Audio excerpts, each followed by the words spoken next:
राजकुमार है और उसके लिए कोई राजकुमारी ही आनी चाहिए थी। मैंने तो सोचा था कि हमारी भाभी एकदम राजकुमारी जैसी होगी। हाँ, हमारा भाई भी तो राजकुमार जैसा है ना। हाँ, क्या सोचा था और क्या हो गया। हाँ? अरे क्या हो गया? क्यों गला फाड़ फाड़ के रो रही है तू? क्या आपने सुना नहीं कि मेरी चारों नंदों ने अभी क्या कहा? उनको मैं पसंद नहीं आई। तो क्या ही गलत कह दिया मेरी बेटियों ने। बिल्कुल सही कहा। मुझे भी तो एक पल भर के लिए भी नहीं भाई, समझी? अरे वो तो तेरे ससुर जी हाँ कर आए, वरना तेरी जैसी बहू तो इस घर में कभी आती ही नहीं। ये आंसू बहाना बंद कर और काम कर। क्या है माँ, एक तो हमारे एकलौते भाई के लिए आपने एक गंवारी बहू लाकर रख दी और उसे कुछ भी कहने जाओ तो वो मुंह फुला के रोने लगती है। हाँ, कहना भी नहीं उनको। अब एक काम दिया था उन्हें करने के लिए, वो भी ढंग से नहीं कर पाए वो। अब बस बहुत हो गया। एक तो मेरे एकलौते बेटे के लिए ये गंवारी बहू घर में आ गई, उसे तो ठीक करना ही होगा मुझे। क्या है? अक्ल नहीं तुझमें? थोड़ी सी भी अक्ल नहीं है? इतनी हिम्मत कि तू मेरी बेटियों के सामने जुबान लड़ाएगी? हाँ, तेरी कैची जैसे जुबान काट के रख दूंगी अपनी औकात में रहकर। तो गरीब घर से उठा के इस बड़े से महल में ला के रख दिया, फिर भी तुझे चैन नहीं? पारा जीना मुश्किल कर रखा है इसने। कौन से मनहूस औरत ने तुझे पसंद किया था?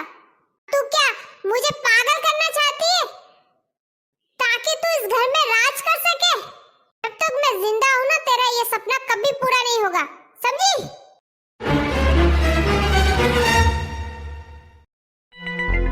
अरे क्या बात है, तुम यहाँ ऐसे क्यों बैठी हो? तुम्हारी माँ और तुम्हारी बहनें आए दिन मुझे खरी खोटी सुनाते रहते हैं। तुम कुछ क्यों नहीं बोलते उन्हें? अरे मैं क्या बोलूं उनसे, वो मुझे लेके थोड़ा इमोशनल है। मैं उनका इकलौता भाई और बेटा जो हूँ, अब समझना तो तुम्हें ही पड़ेगा। मेरी बहनें भी कौन सा रोज ससुराल से यहाँ आती है। माना कि वो नहीं आती एक साथ ससुराल से, मगर कोई ना कोई तो आता ही है ना रोज, मेरी सास को भिड़ाने के लिए, ताकि वो मुझसे लड़ सके। अब हम पे एक बच्चे की जिम्मेदारी आ गई है। आप कोई काम क्यों नहीं करते? मुझे काम करने की क्या जरूरत है? मेरे पास तो बहुत पैसे हैं। मेरे बाप दादाओं ने कमा के रखा है मेरे लिए। अरे आपको क्या अच्छा लगता है कि हर बार ससुर जी से पैसे मांगना? आप खुद ही कुछ काम क्यों नहीं कर लेते? शांत हो जाइए, समय का कोई भरोसा नहीं। अरे लेकिन मेरे पिताजी मुझे छोड़ के चले गए। अब होने को कौन ही टाल सकता है? अरे हाँ, वो सब तो ठीक है, लेकिन मुझे कमा के कौन देगा? पापा ने कारोबार के लिए लोन लिया हुआ था। अब ये जमीन और पैसे सब उसी में चले जाएंगे। हमारे पास कुछ नहीं रहेगा। हम रोड पे आ गए हैं। दीदी, आप जीजा जी को बोल के इन्हें कोई नौकरी दिलवा दो ना।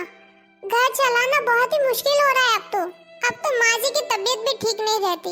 उनकी दवाई का खर्चा, मुन्ने की पढ़ाई का खर्चा। हाँ? तो थोड़ी पैसों की और नौकरी की भी अगर मदद हो जाती तो। देखो भाभी, आप ये मत सोचना कि आप अगर घुमा फिरा के बात करोगी तो मैं मान जाऊंगी। मेरे खुद के भी 3 बच्चे हैं। इतनी सी परेशानी आई नहीं कि फीकी पड़ गई भाभी आप तो। अब तुम्हारी सास है, तुम्हारा पति है, तो तुम्हें ही संभालना होगा ना। ये तो हम भी तो निभा रहे हैं ना यहाँ पर। हाँ ठीक है, बात करूंगी मैं आगे। हाँ? अरे भाभी, हमारा भाई कैसे काम कर सकता है? वो तो राजकुमार है। आप बस माँ का ध्यान रखना, उन्हें कोई तकलीफ नहीं होनी चाहिए। इधर उधर की बात हम बाद में करेंगे। मैं कह रही थी कि आप खुद ही जाके कोई नौकरी क्यों नहीं ढूंढ लेते? क्या नौकरी? और मैं? हाँ, मैं किसी के आगे काम करने वाला नहीं हूँ। तो काम ही नहीं करोगे तो घर कैसे चल पाएगा? वो सब मुझे नहीं पता, मगर मैं किसी के सामने झुक के काम नहीं कर पाऊंगा। अरे आज तक मैंने एक गिलास पानी नहीं उठाया, तो ये जिम्मेदारी का बोझ कैसे उठा लूं? ओए गौरी रुक, मैं तेरी परेशानी समझ सकती हूँ। पति बेरोजगार हो तो घर चलाना बहुत ही मुश्किल हो जाता है। एक काम क्यों नहीं करती तू? मैं एक फैक्ट्री में काम करती हूँ, तू भी वही चल। हाँ? हाँ मगर मुन्ना तो अभी छोटा है ना। हाँ तो क्या हुआ, तेरी सास और तेरा पति तो घर पे ही रहता है, वो संभाल लेगी उसे। तू चल बस मेरे साथ। चलो फैक्ट्री जाके 2 पैसे तो हाथ में आते हैं। मुझे मुन्ने की चिंता हो रही है। उसका स्कूल में दाखिला भी कराना है। उसको तो मैं बड़ी स्कूल में ही डालूंगी। एक काम करती हूँ, भाई के बच्चे जहाँ पढ़ते हैं वहीं एडमिशन करवा देती हूँ। भाई, आपके बच्चे जिस स्कूल में पढ़ते हैं उस स्कूल में मेरे भी मुन्ने का एडमिशन हो सकता है क्या? क्या बात कर रही है बहन तू जितना कमाती है उतना तो तेरा घर भी मुश्किल से नहीं चल पाता। तू कहाँ इतने महंगे स्कूल का सपना देख रही है? मैं तो कहता हूँ जितनी तुम्हारी हैसियत है उसके हिसाब से डाल दे कहीं पर भी स्कूल में।